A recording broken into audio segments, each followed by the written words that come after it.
திமுக தலைவர் விஜய் மறுபடியும் சினிமாவில் நடிக்க போறாரு அப்படின்ற நியூஸ் பயங்கர வைரலா போயிட்டு இருக்கு. ஆனா நம்ம தகுந்த வட்டாரங்கள் என்ன சொல்றாங்கன்னா அது உண்மை அப்படின்னு சொல்றாங்க. வாங்க இந்த விஷயத்தை பத்தி டீடைல்டா பார்க்கலாம். ஜனநாயகன் தான் லாஸ்ட் மூவி, இதுக்கப்புறம் நான் நடிக்கவே மாட்டேன், ஃபுல் அண்ட் ஃபுல் அரசியல தான் ஈடுபட போறேன் அப்படின்னு சொல்லி படத்துக்கு நிறையவே ஹைப் கொடுத்துட்டு இருந்தாங்க. அன்பார்ச்சுனேட்லி அந்த படத்தை ரிலீஸ் பண்ண முடியாம போயிடுச்சு. சோ நிறைய காரணங்கள் ரிலீஸ் பண்ணாம இருந்ததுக்கு இருந்தாலும் அந்த படம் சடனா லீக் ஆயிடுச்சு. ஒரு நார்மல் பிரிண்டா இருந்தா கூட பரவாயில்ல, ஒரு கம்ப்ளீட் HD பிரிண்ட் தான் வந்து லீக் ஆயிருந்துச்சு.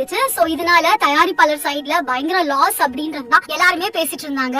அண்ட் சினிமா இண்டஸ்ட்ரிய பொறுத்த வரைக்கும் ஒரு விஷயம் எல்லாருமே ஃபாலோ பண்ணுவாங்க. ஒரு பெரிய நடிகர் அவர் நடிச்ச படம் ஃபிளாப் ஆயிடுச்சுன்னா அதுக்காக மறுபடியும் சேம் ப்ரொடக்ஷனுக்கு ஒரு படத்தை இந்த லாஸை ஈடுகட்டுறதுக்காக நடிச்சு கொடுப்பாங்க. இந்த விஷயத்த சூப்பர் ஸ்டார் ரஜினிகாந்த், உலக நாயகன் கமல் அப்படின்னு நிறைய நடிகர்கள் பண்ணிருக்காங்க. அதே மாதிரி விஜயனா கூட பிகில் மூவி எதிர்பார்த்த அளவுக்கு ஹிட் ஆகல அப்படின்ற காரணத்தினால அதே ப்ரொடக்ஷன் அதாவது AGSக்கு மறுபடியும் கோட் மூவியை நடிச்சு கொடுத்திருந்தாரு. சோ KVN ப்ரொடக்ஷன்ல தான் ஜனநாயகன் நடிச்சிருந்தாரு விஜய். மிகப்பெரிய நஷ்டம் KVN ப்ரொடக்ஷனுக்கு ஏற்பட்ட காரணத்தினால அவரோட 70வது மூவிய KVN ப்ரொடக்ஷனுக்காக தான் அவர் ஒர்க் பண்ண போறாரு. அண்ட் அதுக்காக கதை கேட்க கூட ஆரம்பிச்சிட்டாரா. சோ ஆல்ரெடி இந்த விஷயம் பரவலா பேசப்பட்டு இருந்துச்சு. இப்போ இந்த விஷயம் உண்மையாயிடுச்சு. இப்ப வரைக்கும் அவர் கதை கேட்டதுல பாத்தீங்கன்னா வெற்றிமாறனை தான் ஃபைனல் பண்ணிருக்கிறதா பேசிட்டு இருக்காங்க. ஏன்பா வெற்றிமாறன், உனக்கு தான் லியோ 2, கோட் 2னு நிறைய படங்களுக்கான பார்ட் 2 எடுக்கலாமே, அட்லி கூடயாச்சும் ஒரு படம் பண்ணலாமே அப்படின்னு கேட்டீங்கன்னா அட்லி வந்து கரண்ட்லி அல்லு அர்ஜுன் கூட ஒரு ஃபேண்டசி மூவியை எடுத்துட்டு இருக்காரு. இந்த பக்கம் பாத்தீங்கன்னா லோகேஷ் கனகராஜும் அல்லு அர்ஜுனோட படத்துல தான் பிஸியா இருக்காரு. அண்ட் இன்னொரு சைடுல வெங்கட் பிரபு சிவகார்த்திகேயனை வச்சு சைஃபை மூவியை